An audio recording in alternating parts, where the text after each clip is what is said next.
We are your home of independent, fearless and credible journalism. Hello and welcome to News Today with me, Emefa Akosiadeti. And in our headlines today, where does the 4.2 billion series free SHS budget sit? Big question, as JoyNews research shows no trace of the program's budgetary allocation under the Education Ministry package for 2026. We have details plus analysis as we put our fact-check lens on the initiative that has benefited over 3 million students since its inception. And in the news as well, President Mahama urges Bank of Ghana to ramp up public education in 3 key areas to, among others, improve how the city is handled. More on this, on his renewed hope and pledge to protect the central bank's independence and the surprising reasons why many Ghanaians now prefer the Ghana cedis to other currencies. As well in the bulletin, Parliament sits for major showdown over the 2026 budget as the minority demands the government releases the 400 million cedis promised to the Women's Bank. And looking at how the budget is going to impact on the lives of the women, the vulnerable group.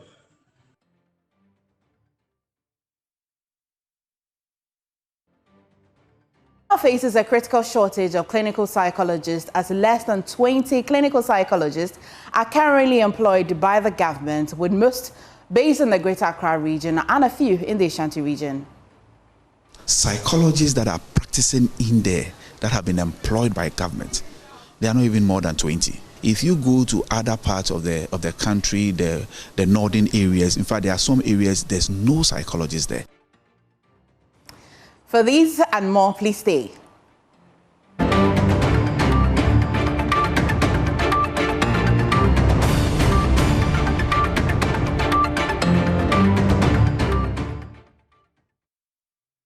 We appreciate your company this afternoon. First in the news, now the Free Senior High School initiative has been allocated some 4.2 billion cedis for 2026 now, the biggest apportionment since the program began in 2017. But the JoyNews research has as well revealed there is no trace of it under the Ministry of Education budget for next year. Now, Kofi Ajay is here to break it down for us. Kofi, what have you been finding? Well, so we've been putting our lens on the 2026 budget that was read by the Finance Minister in Parliament. And one key, flagship program that we're keeping our eyes on is the Free SHS initiative. And, over the years since its inception, every year you have a line item for the Free SHS. If you go to the Ministry of Education's budget, you see all the programs or the various, sub-programs under it. And Free SHS used to feature almost every year, except for 2020 when there was COVID. And in fact, what we've been doing is that we've been tracking how this government has been reported numbers on Free SHS. So, for instance, last year, they claimed they allocated over 3 billion cedis to the Free SHS program. This next year, it's about 4.2 billion. But when we check the Ministry of Education's, the budget line item for the Ministry of Education 2026, what you see is that unlike 2022, 2023 and 2024, where you can actually visibly see a line item for Free SHS under the appendix, this time around, you go to the Ministry of Education's budget for 2020, if you can go to the 2026, chart. What you see is that there is no mention of Free SHS, although the minister says that 4.2 billion has been allocated. But we all know that the original budget or the main budget is the one that comes in the appropriation, how much will be spent. So the minister mentions 4.2 billion in the budget. But if you go under the Ministry of Education's, line items, what you don't see is a Free SHS program. We are looking for that 4.2 billion for 2026, and we can't find it. And the big question is, so where is it sitting? Because if you go to 2026, what you see is that even the Free Sanitary Pad initiative has been allocated, and it comes under the Ministry of Education. The no fee stress policy also comes as an allocation. Okay. But when it comes to the Free SHS, although the minister mentions 4.2, we can find that 4.2 billion cedis under that, the the kind of allocation we've seen for the almost every year you'd find it as a line item under the Ministry of Education. Exactly. That has been the case where every year you see it under the Ministry of Education's budget. But this year, we've been looking through. We can't find the free SHS. So not here, where? The question is where? Because it has to be under the Ministry of Education. And we need it to be under it so we can track it. Because if you just mentioned 4.2, we simply do not know which ministry is sitting under. Is it sitting under Ministry of the headquarters and agencies? Is it coming as part of the, the special initiative? Is it coming under free sanitary pad? Or is it coming under, the no fee stress? We simply don't know. So the big question we're asking this afternoon is, where is that 4.2 billion allocation to the free SHS sitting under the Ministry of Education's budget for 2026? Thank you, Kofi. That's a big question. We'll be finding some answers too. But as well, the big debate on the 2026 budget begins this afternoon with huge expectations really from the minority side of the House already.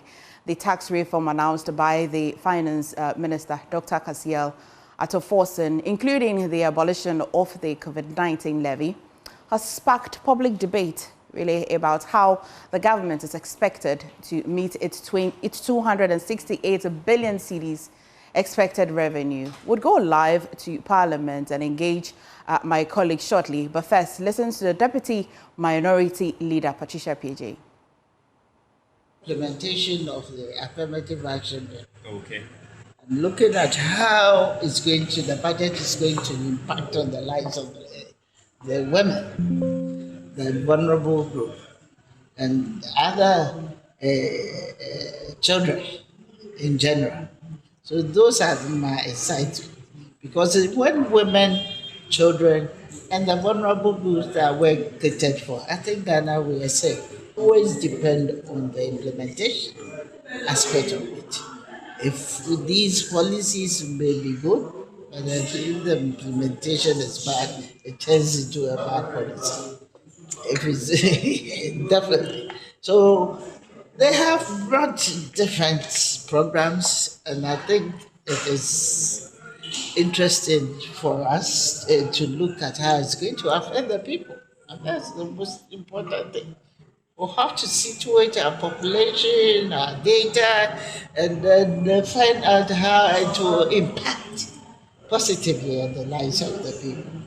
Thank you. Yeah. I'll take you to Parliament now, where my colleague James Aveji is on standby. James, has the sit-in begun already, or what's the latest?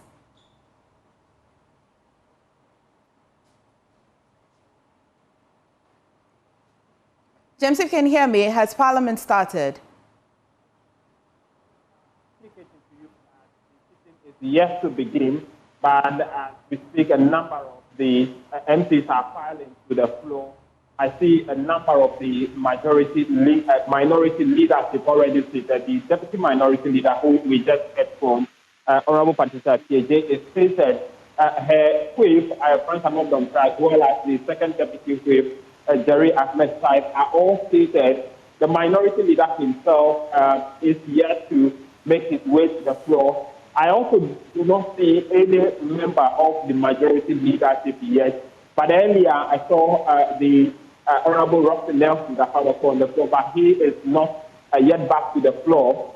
The finance minister himself, I can confirm to you, is in the precincts of Parliament.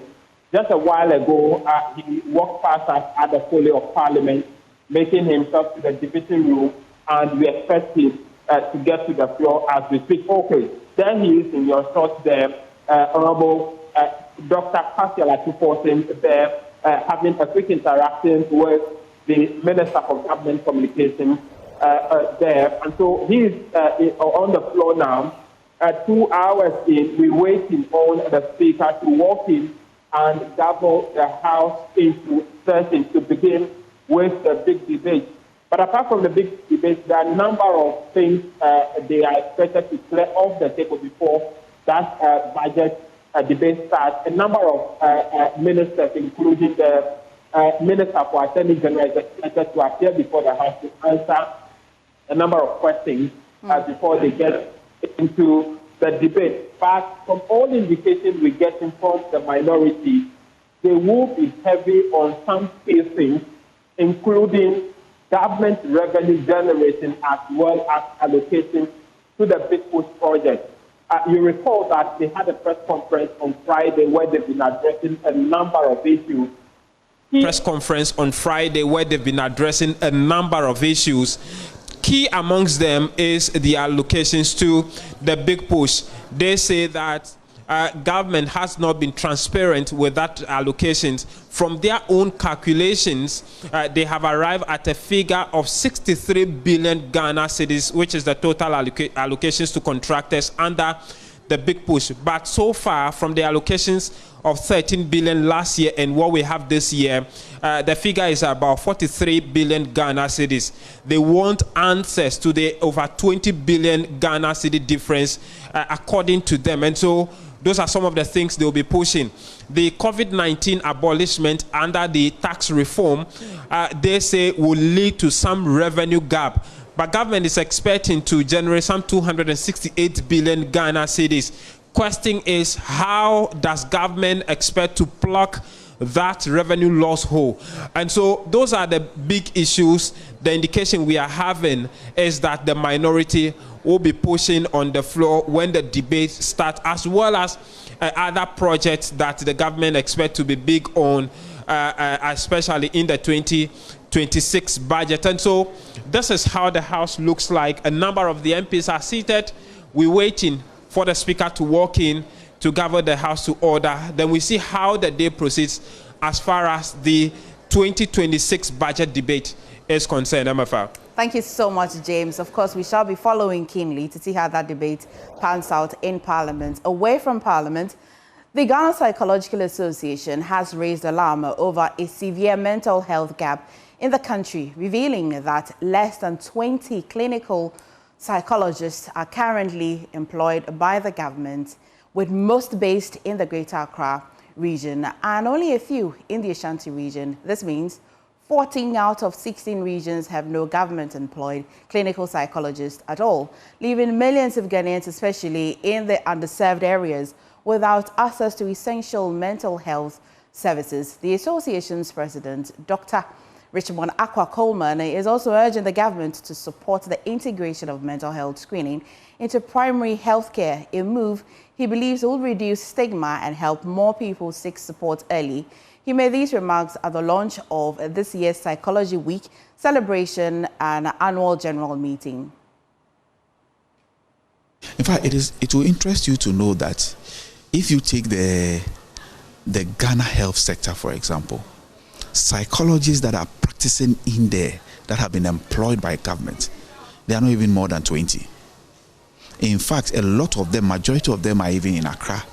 If you go to other parts of the country, the northern areas, in fact, there are some areas there's no psychologists there, and that is very, very worrying. So for us, we want to appeal to government to look into the employment of clinical psychologists and counselors into the system to support primary health care. In fact, we even want to integrate mental health into primary health care. So as part of the assessment that we do to people that visit the hospital, we also want to check their mental health as well, because normally when you direct them to go to specialized psychiatric hospital, they do not want to go because of the stigma that is associated with it.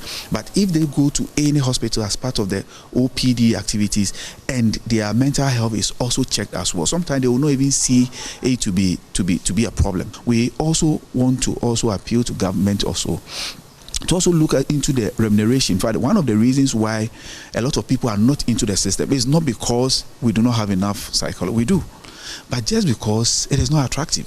So many of them are leaving the practice and even joining academia to come and teach and all that.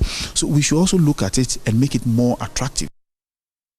Now, President Mahama is urging the Bank of Ghana to step up public education and public awareness on proper handling of the CD. Now, speaking at the CD at 60th anniversary conference, the president renewed his pledge to preserve the independence of the central bank. The Ghanaian currency also continues to suffer widespread misuse and careless handling across the country. Now, many as well. Well, before I bring you that story, let me take you back as well also to the conversation on the mental health, where we're bringing you a conversation with Dr. Akwa Coleman. Doctor, thank you for joining us this afternoon. I'll take our audience back to the CD conversation, but back to the psychologist conversation that we started. I'm told for the district hospitals across the country, there are 12 clinical psychologists, less than 20 government employed, for teaching and other big health facilities as well. Explain these figures better. How did we as a country get to this point? Okay, so good afternoon, and good afternoon to our cherished listeners. Let me be a bit specific and explain this quite well. So I indicated that within the Ghana Health sector, and here I was referring to the Ghana Health Service. And Ghana Health Service basically is in charge of the district hospitals, regional hospitals, and those local community hospitals. And within that sector alone, we have about 12 psychologists. In fact, we have 6 in Accra. And in Accra, we are talking about Achimota, we are talking about Lekma, we are talking about Ga East, Ga West, Tema, and that's all. If you go to Kumasi, for example, there used to be one at Tafu. That person is not there again. So in Kumasi, the whole of that region, for example, there's no psychologist there. In Ho, there's no psychologist. So I was actually making reference to the Ghana Health Service. But when you go to the teaching hospitals, which are autonomous and they are actually under the Ministry of Health, there you will see a certain number. But even that one, they are concentrated in Kolebu. Kolebu alone, and of course in Accra, Kolebu alone has about 24. And then you have 37 having, let's say, about 14. The rest, which is Konfanochi, has only 1. If you go to Cape Coast Central Teaching Hospital, they have 2. And I think Tamale 1 or so. And you see, the problem is that when you have a situation where a lot of the psychologists are rather in the teaching hospitals, but at the regional district level, there are no psychologists. It means that primary, secondary cases become neglected.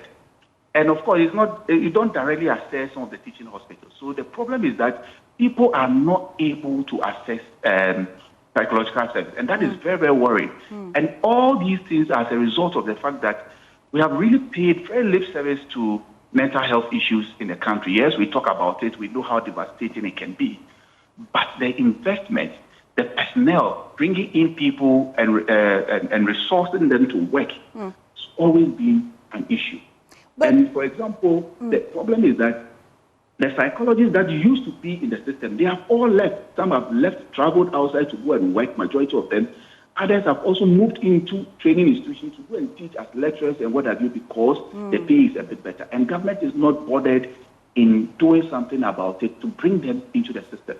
Because it takes about 7 years to train as a psychologist. Yet when they enter the health system, they are placed as 4 years of first-degree holders. And that is a bit non-rewarding. And so many of them are leaving. This is one of the reasons why we are where we are. But the most important thing is that we have not really invested in mental health issues. For example, as we speak, the Ghana Psychology Council, all the health professionals, their board has been inaugurated. The psychology board, the Ghana Psychology Council, for example, as we sit, the board has not been inaugurated. We still do not have a board. A lot of things are happening among our membership that has to be done, even for licensure, for CPDs, and all these things have not been done. So we are really appealing to government to pay more than the usual attention to mental health issues in Ghana, because at some point in time, we are going to be overtaken by a mental health issue. If you look at the inflation of mental health in the country, it is something we have to start doing something about. I mean, you have just drawn my attention to another critical point where I'm just wondering, in this case, what type of mental health cases are nearly going untreated? Basically, you know, at the primary level, there are a lot of issues that may not be disordered, where people are not necessarily suffering from, if you like, depression disorder, anxiety disorder, or schizophrenia, or what have you.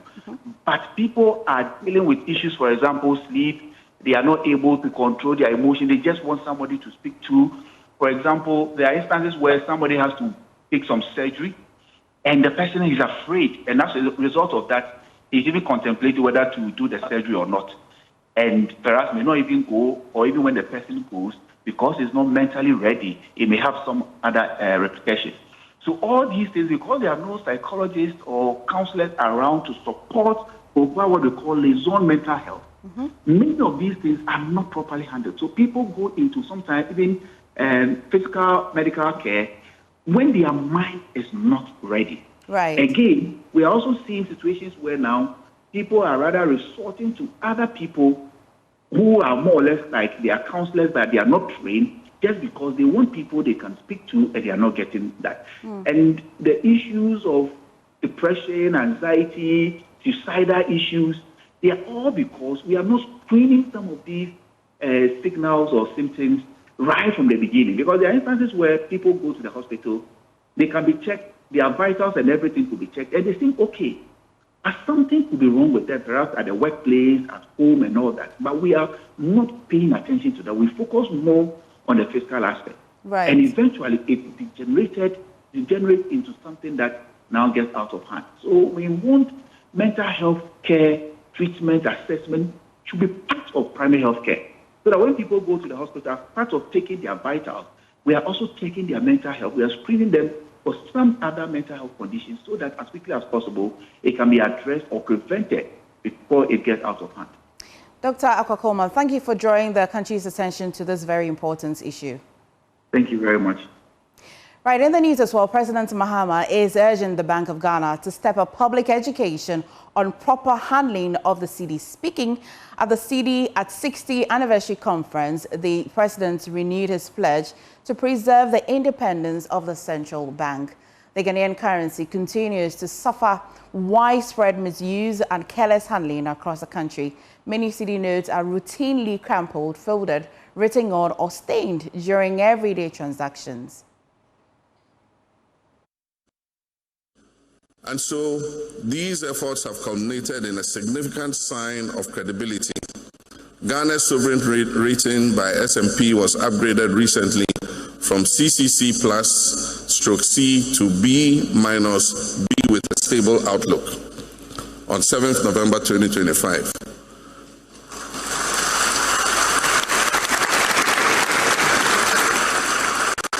And that is why I give credit to our finance ministry and our central bank, the Bank of Ghana. Ladies and gentlemen, this is an affirmation that our fundamentals are strengthening and that we're on a clear path of recovery. These gains must be protected, consolidated, and expanded through policy discipline and institutional coherence. The core principle of effective economic management is an independent, credible, and professionally insulated central bank. And so let me state unequivocally that the government of Ghana is firmly committed to safeguarding the independence of the Bank of Ghana.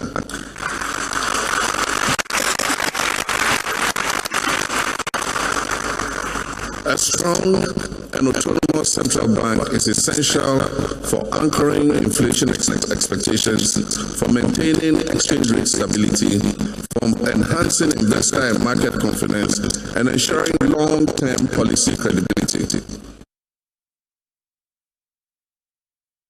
Away from that, Strategy and Integrated Programs Director of World Vision Ghana, Joshua Bedu, has announced plans to roll out universal wash coverage across all the organization's operational areas. The initiative aims to provide safe and reliable water access to every community and household by 2030.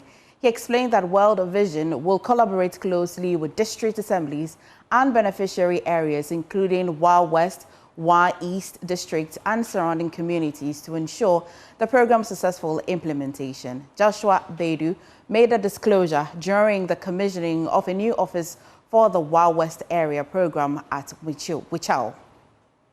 In a brief remark before he joined the Wa West District Chief Executive Richard Wulu to commission the Wa West area programs office at Wichau, Strategy and Integrated Programs Director of World Vision Ghana, Joshua Bedu, asserted that the programs office will serve as a strategic hub for implementing programs that address the unique needs within the region.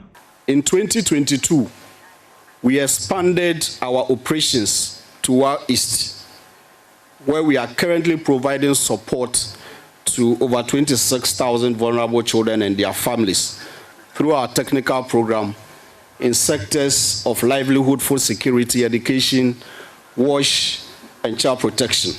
Warwest District Chief Executive Richard Wulo was commending World Vision Ghana for the numerous interventions which has improved the economic well-being of the people, appeal to them to expand and extend their interventions to cover more vulnerable and underserved communities. Poverty is still widespread, limiting the capacity of many families to meet basic needs and improve their standards of living. It is my earnest appeal to World Vision to intensify and extend their interventions to cover more vulnerable and underserved communities to ensure that no one is left behind. The World Vision Strategy and Integrated Program Director responded with a disclosure of the Universal World Service coverage they intend to implement. Over the next 5 to 7 years, more districts across our operational areas, including the Upper West region, will be benefiting from the Universal World Service coverage, which is targeted to reach everyone everywhere with safe water by the year 2030. Reporting for JoyNews, Rafik Salam. Watch out. Now, the NIMA's task force on Monday conducted major sweeps at some Galamsey sites at Obuasi in the Amense Central District. Acting on intelligence, the NIMA's task force raided and secured sites at Anyamchirmem, believed to be a legally acquired mining concession belonging to Ashanti Gold Corporation, which had been forcibly invaded and occupied by illegal mining thugs from Amense, thereby denying the owners of the company rightful access to their lawful concession.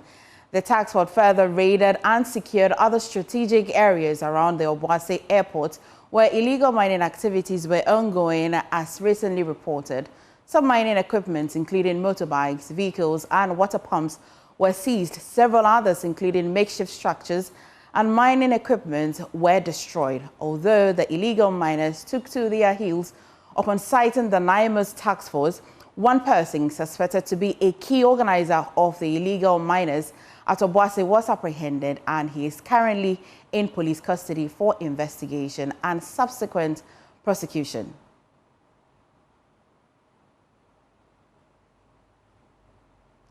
In the news as well, Ghana has much to learn from Brazil's strong spatial planning, city management and urban mobility systems. Despite tens of thousands of climate experts, government officials and environmental tourists arriving for COP30, effective transport system kept major roads free from heavy gridlock due to multiple commuter options. In this report, Carlos Kalani examines the city management strategies that pushed urban mobility to the forefront at COP30 in Belém, Brazil. This is an area view of Belém, ranked 27th among Brazil's major cities and host of COP30. The Amazonian city is lively with nightlife, food, culture, and welcoming residents. But its key feature is its disciplined urban planning and mobility system. From the airport, roads are clearly marked and free of hawkers. About 50,000 delegates entered the city through this airport, yet no major gridlocks were recorded, even around the Hangar Convention Center. The reason is simple: effective planning and diverse transport choices. Beyond rapid bus systems, Belém offers ride-hailing services and what Ghanaians call Okada, except that riders here strictly follow road traffic regulations. There is also another key reason traffic is almost absent. The jets, an electric scooter using geolocation maps, let users move across the city cheaply, helping reduce vehicles on the roads. So how does it work? Clara, a leading manager at a jet station at COP30, explains. So the scooter is working of a rental. You pay a rental, a package of the minutes, hours, and minutes for hours. Today the minutes is 62 cents. You pay in the app. You need to download that in your cell phone, confirm your phone number. So that is, you can buy you can pay. So you can ride anywhere in the city, but some rules in the app. Can Ghana apply similar lessons to address Accra's daily gridlocks?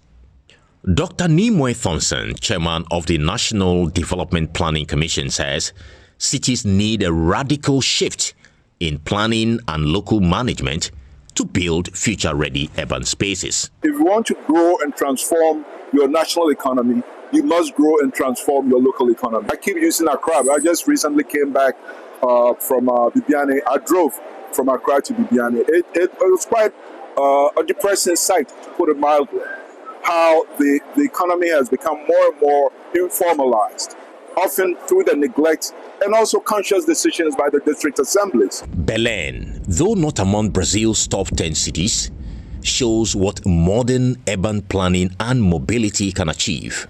This is a way of managing traffic situation here in Belém that we can also emulate in Accra, Ghana, where traffic situation is so unbearable. Reporting from Belém, my name is Carlos Scaloni for JoyNews. Now, as climate finance mitigation adaptation talks will wrap up at COP30 in Belém, Brazil, Ghana's formidable roster of climate negotiators is making an aggressive final push to secure the financing needed for the country's climate adaptation and mitigation drive. The negotiating team says its goal is to ensure Article 2.1c of the Paris Agreement is firmly embedded in COP30's final decision. Carlos Coloni again reporting from Belém. Article 2.1c of the Paris Agreement demands that global finance flows align with low-emission climate-resilient development. Article 9 requires developed countries to provide financial resources for mitigation and adaptation, with a clear balance between the two. Ghana's delegation, powered by its strengthened national roster of climate negotiators, has spent COP30 pushing relentlessly for these principles to be reflected in the final text. Dr. Samuel Doche leads Ghana's finance team at COP30. With the expertise that are around, Africa should just expect nothing less than a very strong negotiation team, a very powerful and coordinated leadership, a leadership that will be very transparent, a leadership that is very effective, a leadership that is very efficient in ensuring that African issues are given priority in the final discussions as we journey through these 2 weeks in Belém. The Chief Executive Officer of the Environmental Protection Authority, Professor Nanama Brown-Kluche, says Ghana intends to fully capitalize on the climate finance opportunities at COP30 through the launch of its national roster of negotiators. We started COP30 in Brazil with the presidential summit where the president nominated the ministers, Minister of Lands and Natural Resources, Honorable Billy Amabua, and also the Minister for Climate Change and Sustainability here to represent the government of Ghana.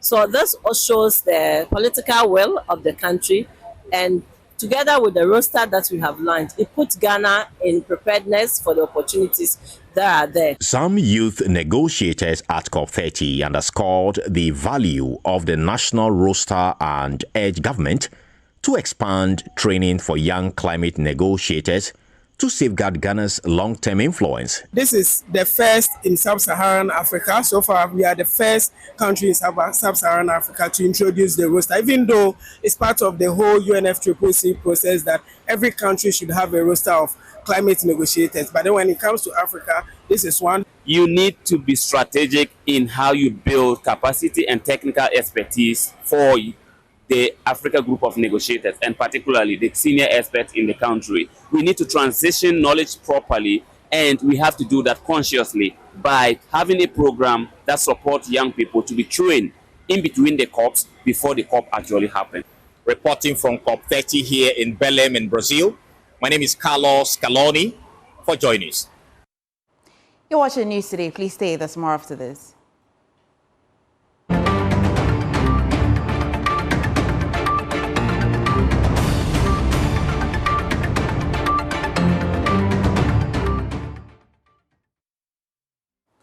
Hello, good afternoon and welcome to the business segment on JoyNews Today with me, Pius Kojobaka.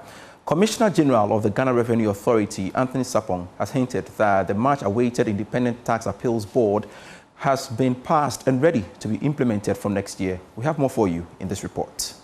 The KPMG UNDP Post-Budget Forum seeks to give a platform for stakeholders to digest some key policies in the 2026 budget, as well as suggesting some initiatives to government towards its implementation. According to the Acting Commissioner General, the aim of the government is to have an efficient tax system instead of introducing new taxes. He believes that the implementation of the Tax Appeals Board will enhance the transparency in the tax payment. When you have a tax issue, the taxpayer can boldly walk to the Tax Appeal Board and say, I disagree with what GRA is treating me in terms of taxation. The Appeal Board will sit, which is made up of professionals, former judges, tax practitioners, accountants, lawyers, and you name it. They will sit, they will look into the matter, call GRA hearers out, they'll call the taxpayer, and eventually arbitrate. What this process will do is that it's going to bring efficiency. Because typically today we all go to the court and know how our court system is. One matter can take between us 3 to 4, 5 years. The matter is not resolved. But with the Tax Appeal Board, we believe the structures will be managed and it will be finished on time. 2, it will also bring trust, because it's not just GRA determining and saying this is my position or this is our position. But with the Appeals Board, they will determine, and the taxpayer has a voice, and the taxpayer will be part of the process. So it will bring trust. And then, of course, there's transparency. Reacting to the budget, the Association of Ghana Industries want government to partner more with the private sector to spur growth. Eric therefore represented the AGI during a panel discussion as part of the KPMG UNDP Budget Forum. I think we should take some deliberate actions to look at these industries and what they need by engaging industry one-on-one. We've done it for the textile sector, which was virtually collapsing. Just a simple re-engineering of taxes has resulted in them surviving, and for government even increasing revenue from taxation from the textile industry. And that is why they are extending the proposal that they approved, to get them the concessions. So it is possible to meet industry, look at specific areas of interest for government in this policy formulation, and then we can create some private partnership with the private sector to take up the commercial aspects of some of its infrastructure, and both in agric, roads, and all the areas where it is spending money. Country Managing Partner Andy Akoto describes the budget as a good document for transformation. I believe what we really need to watch out for is the discipline of implementation. One will realize that based on our pre-budget survey, the expectations of a number of our respondents were taken care of. The budget built on a program of fiscal consolidation, which has brought a fair sense of macroeconomic stability. However, it's about time to also stimulate growth, as we all heard. KPMG continues to work with the government in areas where we can remain relevant. The United Nations Development Programme wants government to pay more attention to micro, small, and medium enterprises in the next economic year. That's it for business for now. Dara will be at 1 p.m. with the marketplace. I am Pius Kojobaka.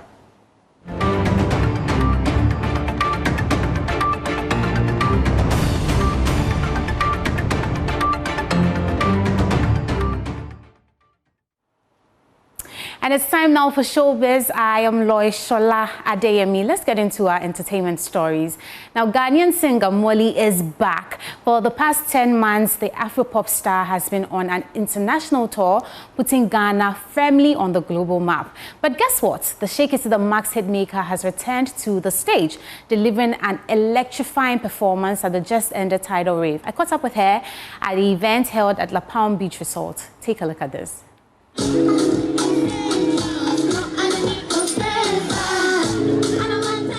This is how Molly announces her debut performance after months of absence from Ghana. She spends the greater part of the year touring Europe, America, and the Caribbean.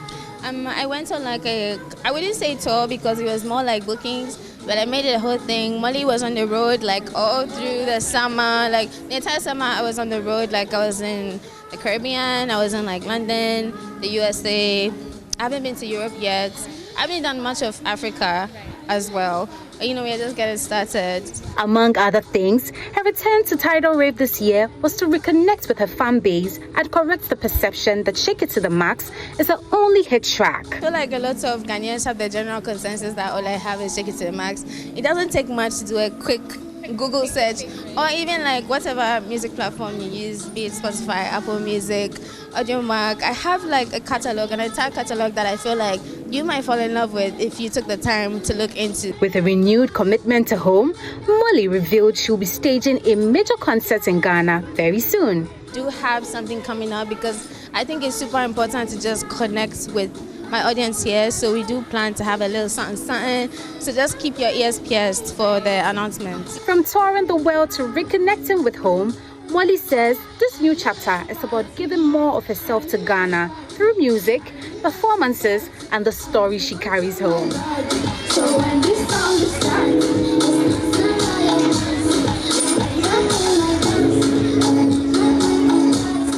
But this is how we end our Showbiz. I am Lois Shola Adeyemi. Would you be watching that with me? As in, like, it will come next year? Next year, but we're teasing you. We want you to get your mind ready. Thank you. Thank you as well for watching the bulletin today. I'm MFA Akosi Adeti. For more news, do log on to myjoyonline.com. Thank you for watching.